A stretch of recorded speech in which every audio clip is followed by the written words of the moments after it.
So today let's talk about building PCs. I know right off the bat the GPU situation is really out of hand. We're all tired of it. We're tired of talking about it. We're tired of not being able to get the GPUs that we want, but we still love building PCs, so what can we do? Today we're going to get straight to the point and talk about what the atmosphere is like. I'm going to get pumped up. Let's get started.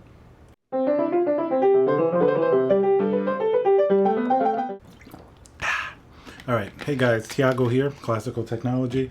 So today, let me clean my mouth here. Let's talk about the GPU shortage, as we've been talking about for a long time. I know people will complain and say, stop talking about GPUs. But the primary problem here is that we love building computers. Now, there are going to be two types of computer builders, and you may be a combination of either, or you see which category that you're going to fit in. The first one is going to be somebody who just wants to do PC gaming. Maybe they also have a console like PlayStation or Xbox, but they really enjoy the experience of gaming on the PC because it's very configurable. Usually you get a lot better refresh rates. You can really customize everything that you like about it. And the second group of people, this may also be you, you may have both traits, is going to be the person that just loves building PCs. This is going to be the guy that loves looking at temperatures of their GPUs. They love doing water-cooled computers. They really love sort of putting together a system, sort of the craft work of actually putting together a gaming PC. Now, believe it or not, there are people that simply just love building the computer and they rarely even play games. They may end up just benchmarking or playing a game just to see what type of performance or temperatures that they're getting. And this is absolutely fine. Both people, a lot of times they do intersect. There are some people that really don't want to know anything that's going on inside the computer. They just love playing the actual computer games. Sometimes people like these will get a pre-built or something like that. So that's all fair. So regardless of which type of person that you are, the GPU shortage has meant that if you're a builder or if you're somebody just wants to game, you're not able to do either of those things, so it's going to affect it equally. So then we're going to work together here. If you still want to build your computer, you still want to play computer games, you haven't given up, what can you do, and what does the current atmosphere look like? I'm going to tell you the truth right off the bat. The GPU situation is terrible. I'm not going to sit here and tell you it's going to get better next month because it really looks like, at least for the rest of this year, stock and availability are going to continue to be absolutely terrible. 3080 Ti coming, you're not probably going to get it. It's going to be very difficult to find the GPU. And when you do, you're going to pay through the roof for one of these GPUs. It's going to be very expensive. Same thing with a 3070 Ti or even one of AMD's GPUs. That is the reality. Now, this is because of really high demand. It's because of shortage. We're talking about, because of mining, because of gamers being at home. Don't underestimate how much gamers have bought these GPUs as well. It's not always just miners. Even though now that these GPUs can literally print money in a lot of cases, people have certainly been buying them up more than they normally would. So let me tell you a recent experience. I went into Micro Center, which is a local store in the US. It's a place that many people have been able to get GPUs. Every time that I go, nvidia is absolutely sold out. There's pretty much nothing there. Once in a while, they will get a drop. Sometimes there are people waiting there since the morning to be able to get one of these GPUs. But recently, a little different phenomenon has actually started to happen. The AMD GPUs have stayed in stock a little bit more than normal. And no, it's not necessarily because the AMD GPUs are much worse than NVIDIA. They've been very competitive. Part of the reason is the AMD prices have been considerably higher than NVIDIA, as well as for the most part, they're not great at mining. So for the most part, that crowd likes to ignore these GPUs and try to get something like a 3080, 3070, 3090. So a lot of the GPUs that I've seen, I'm going to tell you the one that really stays in stock. That's going to be the 6900 XT. I've seen a power color one at some of the local micro centers be in stock for pretty much the last several weeks. Primary reason it's priced at $24.99. That is pretty much outrageous. When it came out at $9.99 for the reference model, that seemed pretty fair for the performance that you're getting. Maybe even $1,200 or $1,300 seems fair for sort of the ultimate power color model. $24.99.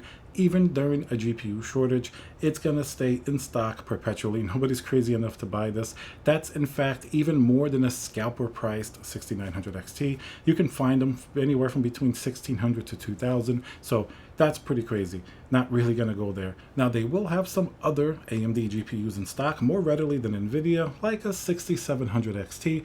Same reason here. Often they're going to be $800 or $900. People don't really want to pay that much for the performance that you're getting. So that's pretty much the only way that you're going to get one of these GPUs. Catch it at Micro Center, the Newegg Shuffle. Everything else seems to be pretty locked in. The EVGA-Q, yes, it does work, but you're going to wait a very long time. You pretty much have to have, jumped on whatever was released months and months ago in order to get something that's close to now. So that's why the GPU shortage continues to be terrible.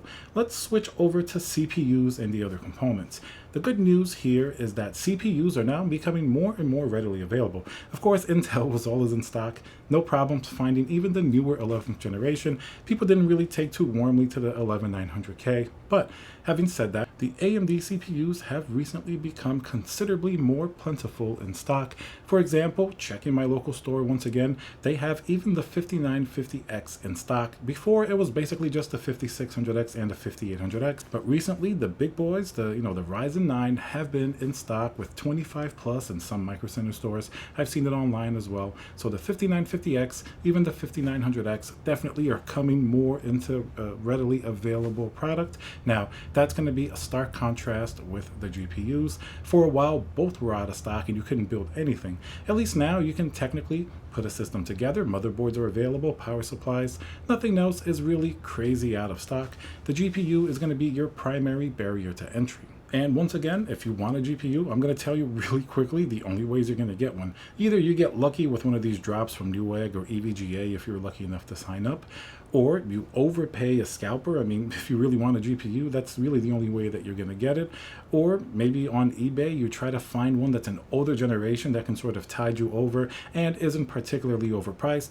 Keep in mind, even older generation GPUs have gone up. Even stuff like Vega 56, Vega 64, which used to be cheaper before sort of this whole, cryptocurrency mining boom hit again, they've gone up in price. Not to mention all the old last generation and previous generation before that nvidia GPUs. So don't think you're going to find any bargains even with older stuff, but it's at least better than overpaying for like a 3080 or 3090 or even like an AMD 6800 XT right now, because those prices are considerably inflated. So I don't think they're going to come back down to normal anytime soon. Like I said, you can pretty much write off the rest of this year. So that's the reality. You're either going to have to pay more or get lucky with one of these drops. There's no real simple way to say this. So that's pretty much what you have to do. And now this covers people who like playing computer games and people who like building their own computers. But what if you just want to have some hardware, and even if you like building your own, what about pre-builts? Generally, people that build their own computers will recommend that, build your own. But recently, pre-builts have become a little bit more of an attractive option because usually the custom companies will get more stuff in stock and it may technically be easier to get something. But there are definitely a lot of caveats.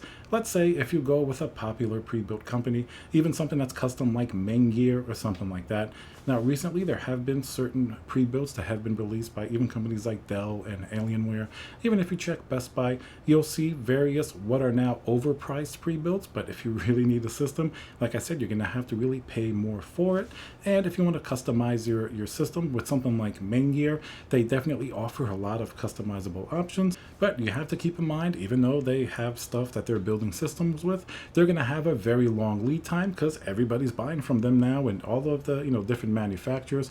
Even if you go to bigger companies that are not boutique, maybe like Alienware or any of these other pre-built companies, they're going to take a long time to deliver you a system just because there are so many people in the queue, and they likely have the same slowdown in getting hardware that everybody else is facing. They just are able to get it at a larger scale and eventually deliver. So that's definitely an option to consider, but it is by no means a home run. You're still going to have to wait a very long time, and the price you pay may most likely be better than having like a scalped GPU or something like that, just because you may get a better deal buying a whole complete system. And most of these boutique or pre-built system integrators, they're not going to charge you, like a scalper price for a GPU or anything like that. You're just going to have to wait a considerable more amount of time. So in a nutshell, if you like building your own computer, if you like to just have a computer to game with, that's pretty much where you are now. So the only other things that are out there and available, either you just temporarily switch to playing on consoles, but PS5 and Xbox Series X are also difficult to get. Arguably, you may be able to get one a little bit easier than like a 3080, but that's really your only other option. Of course, you could always switch to the Mac. If you're not a heavy gamer, that may actually not be a bad idea. The M1 Macs, like the M1 Mac Minis, they're very powerful systems for like regular everyday use, even video editing and Photoshop and things like that. But of course, gaming on the Mac really isn't all that great. Even if you get a higher spec Mac, you're going to be doing a lot worse than even on sort of like a mid-range PC. But it certainly is an option out there for somebody who just needs a computer for other cases aside from gaming. Hopefully this gets better, but as you can see, the reality is really out there. It's just very difficult to get anything done. If you're a builder or a gamer or a combination of both, you're going to be having a very hard time for the rest of the year putting something together. All right, guys, so let me know if you have any other ideas as to what you could do. Of course, there's all those integrated graphics on CPUs like from Intel and even Ryzen, but those are going to get you pretty subpar performance, but we really can't be very choosy at this point if GPUs are not available. Remember to subscribe, smash that like button, and I'll see you guys on the next video.